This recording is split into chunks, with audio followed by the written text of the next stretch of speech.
Hello guys, good morning. ये जो last lectures थे 3-4 जो उनमें हमने थ्योरी ऑफ अनसर्टेनिटी के बारे में बात की थी, अनिश्चितता का सिद्धांत था उसके बारे में स्टडी कर रहे थे।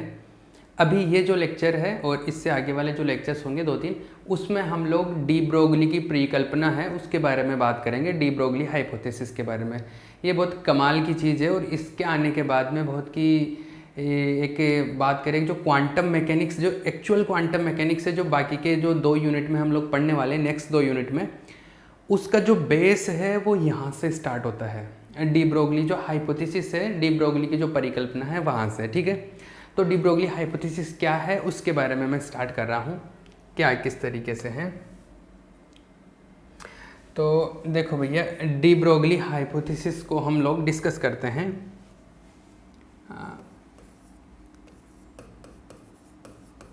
डी ब्रोगली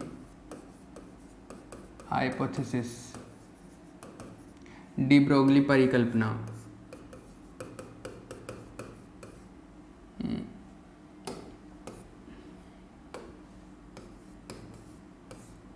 डी ब्रोगली की परिकल्पना, इसको हम लोग डिस्कस करेंगे, ठीक है। इसी का एक दूसरा नाम ये है कि मैटर वेव्स के नाम से भी ये टॉपिक चलता है, द्रव्य तरंगे, किसके रूप से, द्रव्य तरंगे के बारे में। तो इसी का जो द्रव्य तरंगे, मैटर वेव्स,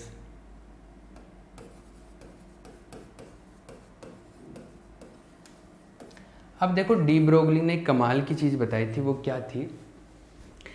पहले जब मैंने क्वांटम मैकेनिक्स स्टार्ट किया तब मैंने एक चीज़ बताई थी आपको कि जो प्रकाश होता है, जो लाइट होती है, उसकी द्वैत प्रकृति होती है, उसका ड्वेल नेचर होता है। मतलब लाइट जो है उसको हम लोग क्या बोलते हैं, वेव भी मान सकते हैं और पार्टिकल भी मान सकते हैं। मतलब तरंग भी मान सकते हैं और कण भी मान सकते हैं। उस पार्टिकल कण को हमने फोटोन बोला था। तो या तो जो लाइट होता है, कभी हम लोग उसको वेव नेचर से मानते, कभी फोटोन नेचर से। वेव नेचर मान के भी बहुत सारे एक्सपेरिमेंट्स को प्रूव कर दिया था और जो पार्टिकल नेचर मान के भी बहुत सारे एक्सपेरिमेंट्स को हम लोग प्रूव कर देते हैं। उसी तरीके से एक चीज़ और बोली गई और वो इसने ये बोला कि जैसे आप प्रकाश के 2 फॉर्म बता रहे हो ना, लाइट के 2 रूप होते हैं, उसी तरीके से पदार्थ जो होता है, मतलब जिसका मास होता है, पदार्थ या मैटर का मतलब होता है जिसका मास होता है, तो मैटर के भी 2 फॉर्म होते हैं। मतलब द्रव्य के भी क्या होते हैं, 2 रूप होते हैं।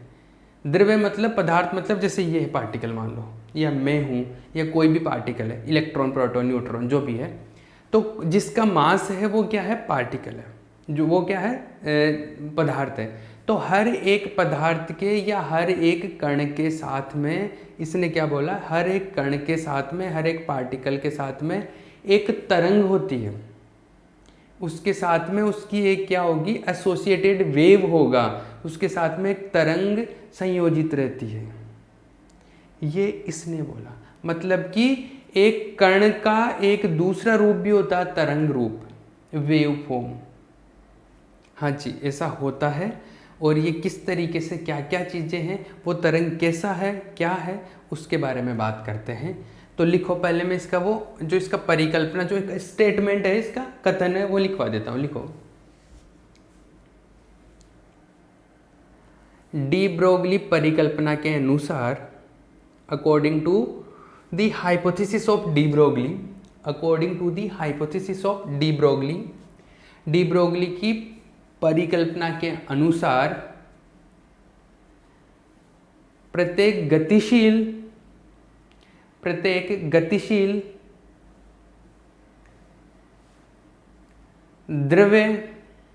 द्रव्य मतलब होता है मैटर, पदार्थ, प्रत्येक गतिशील द्रव्य कण के साथ, प्रत्येक गतिशील द्रव्य कण के साथ एक तरंग संयोजित होता है, एक तरंग संयोजित होता है। ये स्टेटमेंट था। मतलब according to the hypothesis of de Broglie, according to the hypothesis of de Broglie, a wave is always associated, a wave is always associated with the moving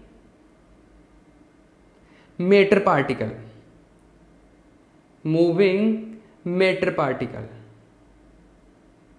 ठीक है, तो इसका मतलब ये समझ में आ गया कि जैसे मान लो कि कोई एक पार्टिकल है, कोई भी एक कण है, वो जब मूव कर रहा है, गतिशील है, मूविंग कंडीशन में, तो उसके साथ में क्या होगा, एक तरंग भी होती है, उसका एक वेव नेचर भी होता है, तरंग प्रकृति भी होती है। आई बात समझ में? मतलब ये कुछ इस तरीके से हैं। अगर मैं बात करूं कि वो किस तरीके से हैं, तो वो ऐसे हैं कि जैसे मान लो ये एक पार्टिकल है, ये ग्रीन वाला मान लो या जो भी एक ये पार्टिकल है, तो इसके साथ में एक वेव भी होगी, इसकी खुद की वेव होगी। मतलब जैसे मैं भाग रहा हूं तो मेरे साथ में मेरा एक वेव भी होगा, मेरा एक तरंग भी होता है। हाँ, और ये जो है ये ऐसे कोई ऐसा नहीं कि किताबों में पढ़ा जाता है, ये एक्चुअल में ऐसा है, एक्सपेरिमेंटली प्रूव्ड है ये कि एक पार्टिकल है तो उसके साथ में क्या होता है, एक तरंग भी एसोसिएटेड रहती है, एक वेव उसके साथ में रहता है। ये इसी प्रॉपर्टी की वजह से जो अनिश्चितता आती थी, अनसर्टेनिटी आती थी, वो इसी की वजह से आती थी। वो क्यों आती थी, देखो मैं एक बार उसका आइडिया बता देता हूँ। हमने अनिश्चितता के टाइम पे, अनसर्टेनिटी के टाइम पे ये बोला था ना कि कोई एक पार्टिकल किसी जगह पर है तो उसका संवेग उस टाइम पर एग्जैक्टली नहीं बता सकते, मोमेंटम को डिफाइन नहीं कर सकते, एग्जैक्टली अनसर्टेनिटी होगी। या अगर उसका मोमेंटम पता है तो उसकी पोजीशन को सही नहीं बता सकते, उसकी स्थिति को सही नहीं बता सकते। वो इसलिए नहीं बता सकते थे क्योंकि पार्टिकल का वेव नेचर होता है। तो जैसे पार्टिकल यहाँ पर है तो उसका जो तरंग है, वो वेव है, वो इतनी दूर में फैला हुआ है। इसका मतलब हो गया कि अगर ये पार्टिकल यहाँ पर है तो अगर तरंग प्रकृति से बात करूँ तो ये जो पार्टिकल है उस पार्टिकल की पोजीशन जो है वो यहाँ से लेके यहाँ तक कहीं पर भी हो सकती है। मतलब इस स्थिति में जो अनिश्चितता होगी वो होगी ये डेल्टा एक्स, यहाँ से लेके यहाँ तक की। वो क्यों आती है, इसकी वजह से आती है, नेचर ही ऐसा होता है। क्लियर है? तो वो तो उसका था अनसर्टेनिटी की बात होगी कि वो इसकी वजह से आ रही थी। लेकिन यहाँ पर ये एक बात पता चल गई कि हर एक पार्टिकल के साथ में क्या होता है, उसका एक वेव एसोसिएटेड होता है, उसका एक तरंग होता है। इसका मतलब ये है कि जैसे मैं भाग रहा हूँ तो मेरे साथ में तरंग है मेरा, हाँ जी बिल्कुल है। तो फिर हमारे को फील क्यों नहीं हो रहा, हमारे को क्यों नहीं फील हो रहा, ये चीज़ मैं अभी बाद में बताऊँगा। उससे पहले हम लोग इसको आगे डिस्कस करते हैं, ठीक है। अब देखो डी ब्रोगली जी ने बता दिया कि एक पार्टिकल है तो उसके साथ में क्या होगा, उसका एक तरंग होगा। भैया ये तरंग जो होगा वो इतनी दूर में फैला हुआ है एक तरीके से। मतलब ये वैसे तो जैसे माइक्रोमीटर में या काफ़ी रेंज में कम होती है, तो जो देखा जाएगा अभी किस तरीके से आते हैं उसके बारे में बात करते हैं। अब चलो इन्होंने ये बता दिया कि ये जो तरंग होगी वो तरंग के बारे में बताओ अब मुझे कि तरंग क्या क्या, उसकी वेवलेंथ क्या होगी, उसकी बाकी की चीज़ें क्या होगी। तो इन्होंने ये बताया कि जो तरंग है, जो वेव है, उस वेव का जो तरंग दैर्ध्य है, वेवलेंथ है, वेवलेंथ वो उसके मोमेंटम के व्युत्क्रमानुपाती होता है, उसके संवेग के व्युत्क्रमानुपाती होता है। ऐसे बताया इन्होंने, डी ब्रोगली जी ने, ठीक है ना। तो जो आपने लिखा है उसके नीचे वाली लाइन में एक स्टेटमेंट और लिख लो, पैराग्राफ चेंज करके। इस परिकल्पना के अनुसार, अकॉर्डिंग टू दिस हाइपोथेसिस, इस परिकल्पना के अनुसार संयोजित तरंग का तरंग दैर्ध्य, संयोजित तरंग का तरंग दैर्ध्य उसके कण के संवेग के व्युत्क्रमानुपाती होता है, उसके कण के संवेग के व्युत्क्रमानुपाती होता है, ठीक है। इंग्लिश में बोल रहा हूं मैं। According to this hypothesis, the wavelength of the associated wave, the wavelength of the associated wave is inversely proportional to the momentum of the particle. Inversely proportional to the momentum of the particle, ठीक है। तो ये इसके proportional होता है, व्युत्क्रमानुपाती होता है। इस व्युत्क्रमानुपाती के चिन्ह को हटाने के लिए एक कांस्टेंट लेते हैं, ये प्लांक कांस्टेंट, जिसको H से रिप्रेजेंट करते हैं। तो ये मतलब जैसे मान लो एक मैं बॉल फेंक रहा हूँ और उस बॉल का कुछ संवेग होगा, मोमेंटम होगा, तो उस बॉल के साथ में जो तरंग है वो अगर उसका बारे में पता करना है तो उस बॉल का मोमेंटम निकाल लो और मोमेंटम यहाँ पे रख दो, H तो कांस्टेंट है। तो उस बॉल के साथ में आपका जो संवेग, सॉरी जो उसका तरंग है और उसका तरंग का जो तरंग दैर्ध्य है, वेवलेंथ है, उस वेवलेंथ की इंफॉर्मेशन मिल जाएगी यहाँ से। क्लियर है? अब देखो आगे बात करते हैं, कुछ मैथमेटिकल टर्म्स की बात करते हैं। लैम्डा इक्वल्स टू h/p आ गया, क्लियर है। आगे देखो, जो एनर्जी होता है, वैसे तो kinetic energy plus potential energy बहुत सारी होता है, लेकिन मैं पोटेंशियल एनर्जी को कंसीडर नहीं कर रहा, अभी केवल काइनेटिक एनर्जी की बात करूँ तो काइनेटिक एनर्जी ऐसा होता है।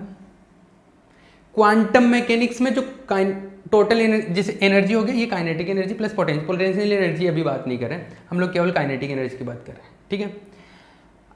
अगर मैं क्वांटम मैकेनिक्स में बात करूँ तो क्वांटम मैकेनिक्स में हम लोग रिलेटिविस्टिक मैकेनिक्स की बात करते हैं, आपेक्षिक यांत्रिकी की बात करते हैं। और आपेक्षिक यांत्रिकी में हम लोग एनर्जी को ऐसे लिखे थे एक बार, अगर आपको याद हो तो, एनर्जी को एक फॉर्मूला होता है E² इक्वल्स टू, इसका जो एनर्जी का टोटल फॉर्मूला होता है वो ऐसा है, E इक्वल्स टू √PC का होल स्क्वायर प्लस m0C² का होल स्क्वायर। ये एक फॉर्मूला बताया था मैंने आपको कुछ टाइम पहले, जब अनसर्टेनिटी के अनुप्रयोग कर रहे थे, अनिश्चितता के वहाँ पर एक काम में लिया था। तो जब इसके हिसाब से अगर क्वांटम मैकेनिक्स में जब रिलेटिविस्टिक वे में बात करें, आपेक्षिक वे में, तब हम लोग इस एनर्जी को रखेंगे। अभी फिलहाल उतना नहीं जा रहा, मैं केवल इसी की बात कर लेता हूँ। तो एनर्जी इक्वल्स टू 1/2 mv², ठीक है। अगर ये आता है एनर्जी, तो इसको देखो मैं ऐसे भी लिख सकता हूँ, जैसे एक बार पहले भी किया था हमने, m से ऊपर नीचे मल्टीप्लाई कर दिया, तो ऊपर m से मल्टीप्लाई करूँगा तो m² v², तो ये हो जाएगा mv का होल स्क्वायर, और नीचे आ जाएगा 2m, ये आ जाएगा, ठीक है। अभी नीचे अगर मैं इसको ये बात करूँ, ये mv mass into velocity, momentum होता है, संवेग होता है, तो ये p हो गया, p का स्क्वायर हो गया बाई 2m, ये हो गया। यहाँ से अगर बात करूँ, p क्या आ जाएगा, 2m ही आ जाएगा, √2m, ये मल्टीप्लाई 2m ही तो रूट हो गया, तो p का वैल्यू है, p का वैल्यू मैं यहाँ पे रख देता हूँ, this is equation number 1, this is equation number 2। तो p का वैल्यू यहाँ पे पुट करूँगा √2m ही, तो what we will get, lambda equals to h/√2mp, ठीक है। ये आ गया हमारे पास तरंग दैर्ध्य, ये किसके पदों में आ गया, किसके टर्म्स में है, मास के टर्म्स में है और एनर्जी के टर्म्स में है। मतलब अगर मेरे को ये बोला जाए कि एक पार्टिकल है, उसका संवेग इतना है, उसका मोमेंटम इतना है, तो उसके साथ में जो तरंग होगा, उसका तरंग दैर्ध्य क्या होगा, वेव होगा, उसका वेवलेंथ क्या होगा, तो डायरेक्ट ये फॉर्मूला लिख दो। अगर मोमेंटम गिवन है, संवेग गिवन है, अगर एनर्जी पता है तो एनर्जी के लिए डायरेक्ट ये फॉर्मूला लिख दो, ठीक है। तो ये आ गया अपने पास में। तो यहाँ से अपने को कुछ बातें पता चलती है, जैसे कि एक तो जो लैम्डा है वो इन्वर्सली प्रोपोर्शनल होता है √m मास के, मतलब मास ज़्यादा होगा तो वेवलेंथ क्या होगा, कम होगा। मास मतलब बड़ा पार्टिकल है तो उसका जो तरंग दैर्ध्य क्या होगा, कम होगा, और तरंग दैर्ध्य कम होगा तो मतलब तरंग दैर्ध्य वेवलेंथ ज़्यादा होने का मतलब क्या है, वेवलेंथ इस चीज़ को बताता ना, वेवलेंथ मतलब यहाँ से लेके जैसे एक साइकिल में जो सीधी दूरी होती है, ये वेवलेंथ होता है, यही होता है। वेवलेंथ जितना ज़्यादा होगा, वेव नेचर उतना ही अच्छा दिखता है। मतलब अगर मैं बोलूँ कि वेवलेंथ देखो ये है, तो ये अच्छे से दिख पा रहा है ना कि वेव है।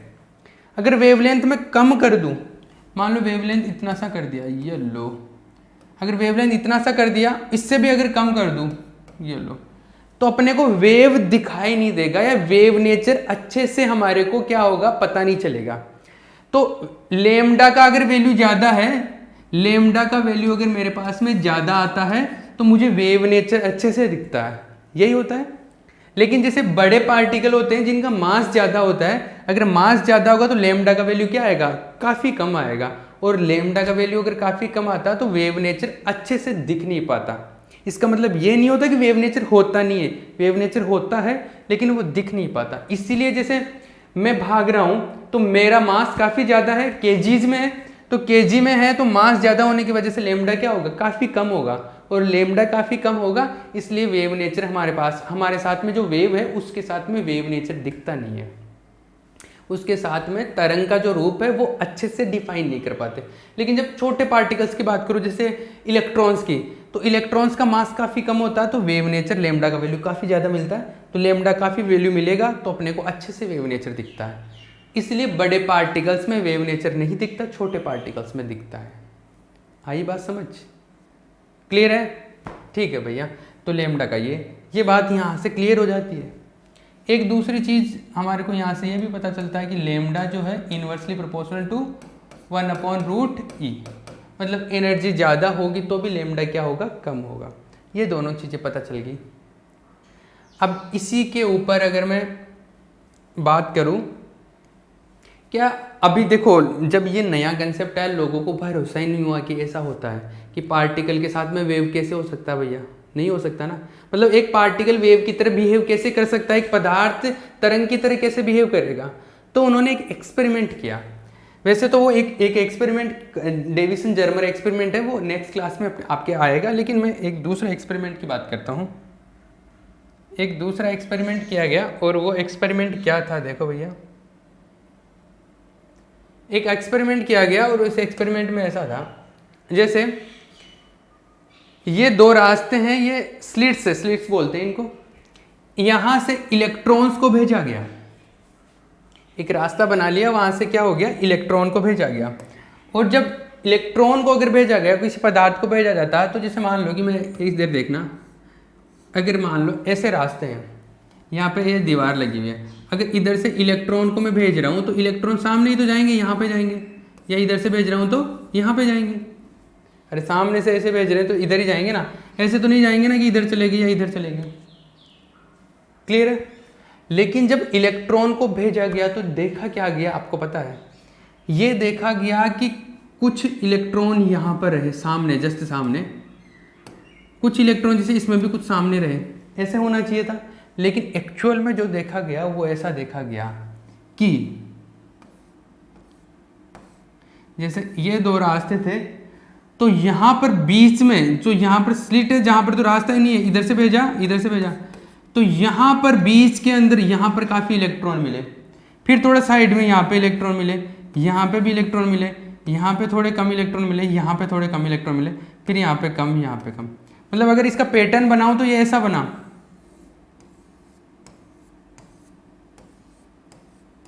ऐसा, इस टाइप का पैटर्न। मतलब ये बड़ा बनाया, मतलब यहाँ पे ज़्यादा इलेक्ट्रॉन मिले, ये छोटा बनाया, मतलब कम इलेक्ट्रॉन मिले। तो ये इस तरीके से मिलते हैं, मतलब जैसे जस्ट सामने इलेक्ट्रॉन मिलने के बजाय अलग अलग जगह पर इलेक्ट्रॉन मिल रहे हैं। यहाँ पर इलेक्ट्रॉन मिल गए, फिर यहाँ पर इलेक्ट्रॉन मिल गए, फिर यहाँ पे इलेक्ट्रॉन मिल गए, फिर यहाँ पे मिल गए, यहाँ पे। और ये जो पैटर्न बनता है ये व्यतिकरण का पैटर्न बनता है, डायफ्रेक्शन का। आई बात समझ में? तो विवर्तन बोलते हैं, सॉरी क्या बोलते हैं इसको, विवर्तन। तो ये डायफ्रेक्शन का पैटर्न मिलता है, विवर्तन का पैटर्न मिलता है। और विवर्तन का पैटर्न जो होता है, ये विवर्तन का जो प्रारूप है डायफ्रेक्शन का, ये तो तरंग के लिए होता है। तो ये कण के लिए कैसे आया? मैंने तो इलेक्ट्रॉन भेजे थे ना, तो इलेक्ट्रॉन के लिए तो ये हो ही नहीं सकता था, क्योंकि ये तो तरंग के लिए होता। तो ये तो वेव की प्रॉपर्टी होती है। विवर्तन, व्यतिकरण, ये तरंगों का जो घटना है, तरंगों के लिए है, वेव्स के लिए ये इन फिनोमेना। बट यहाँ पर कैसे देखेंगे?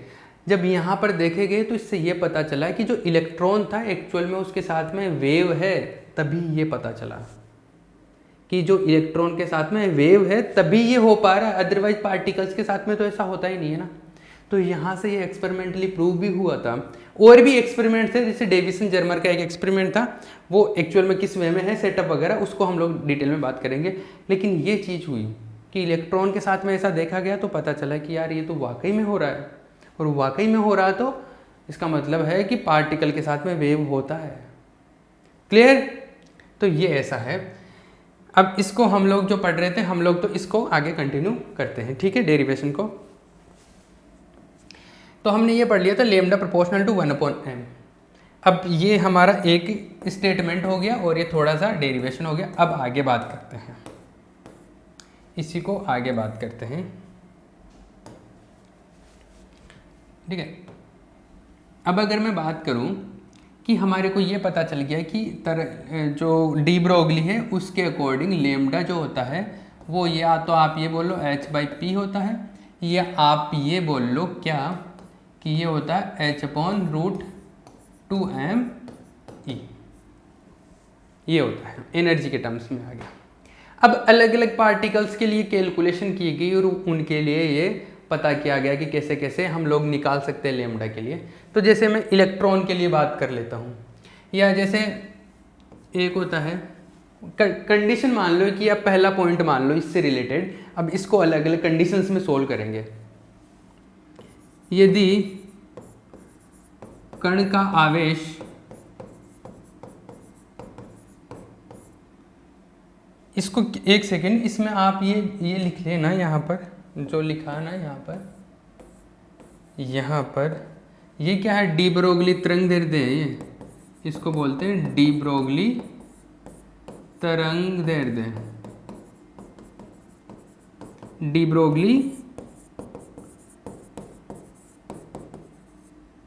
ब्रोगली क्या है, वेवलेंथ है, इसको डी ब्रोगली वेवलेंथ बोलते हैं। ठीक है, तो हम लोग अब डी ब्रोगली वेवलेंथ के बारे में डिस्कस कर रहे हैं। यदि मान लो किसी कण का आवेश जो है वो Q है और विभव अगर उस पर लगाया है, विभव वोल्टेज कितना है, V है, तो डी ब्रोगली तरंगदैर्ध्य if charge of particle is Q and applied voltage V, then de Broglie wavelength।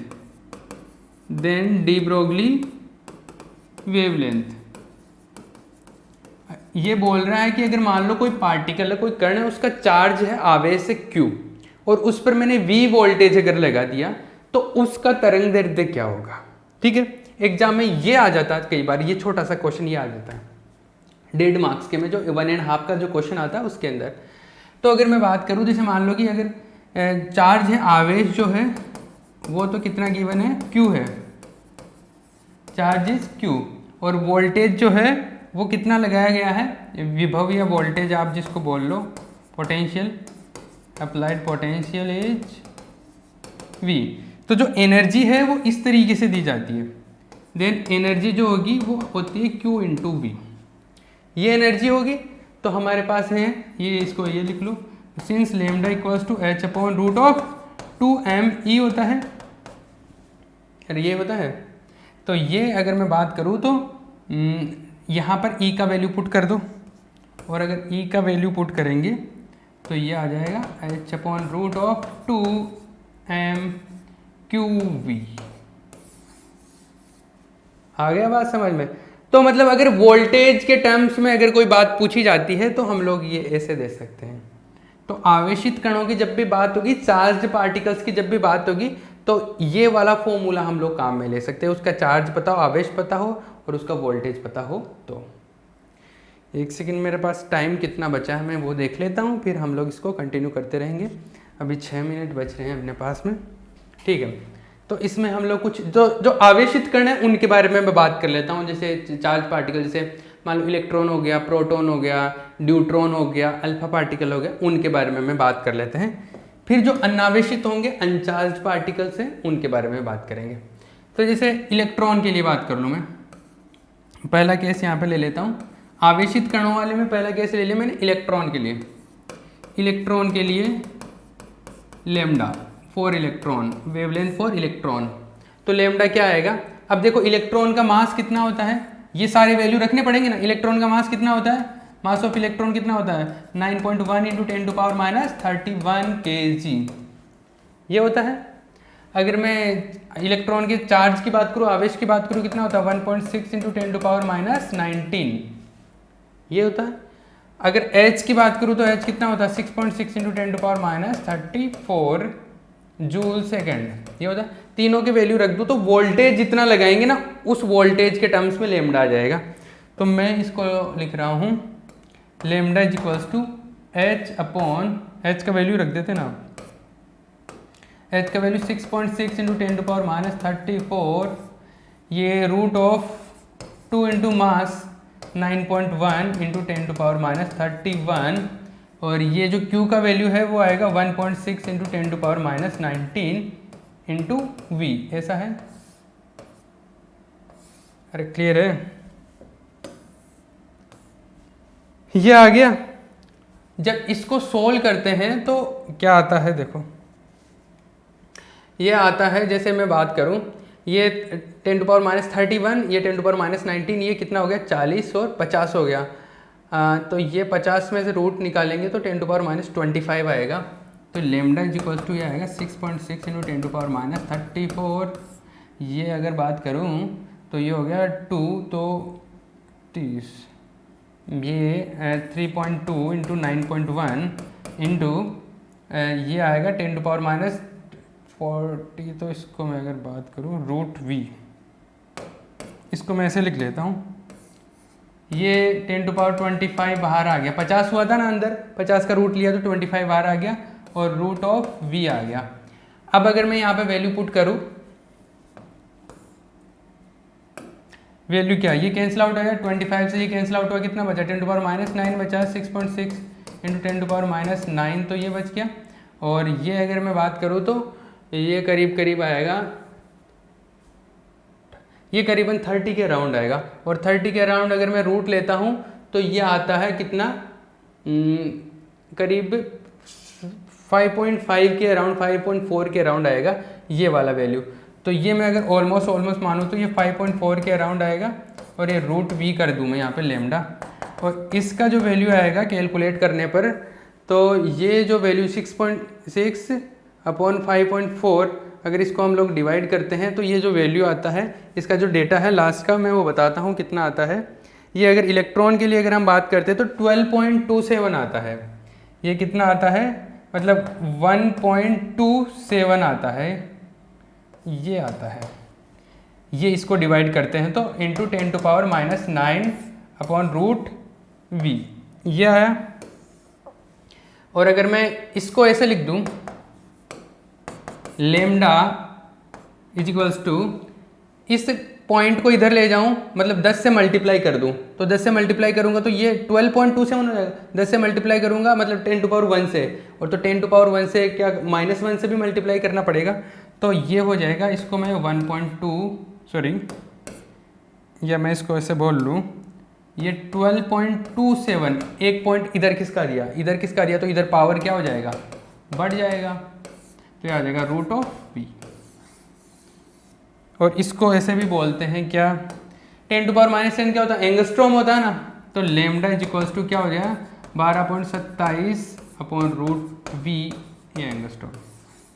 ये इलेक्ट्रॉन के लिए आ गया। ये इलेक्ट्रॉन के लिए आप डायरेक्ट याद रखते हो, ये याद रखना आपको ताकि न्यूमेरिकल में इजी रहे। जनरली न्यूमेरिकल आता है इसके ऊपर। तो अगर इलेक्ट्रॉन के लिए बात करें, मान लो इलेक्ट्रॉन के लिए बोला गया कि एक इलेक्ट्रॉन है, उस पर इतना वोल्टेज लगाया तो उसका डी ब्रोगली वेवलेंथ क्या होगा, डी ब्रोगली तरंग दे दे। तो इसमें डायरेक्ट वोल्टेज का वैल्यू रखो और वैल्यू कैलकुलेट कर लो।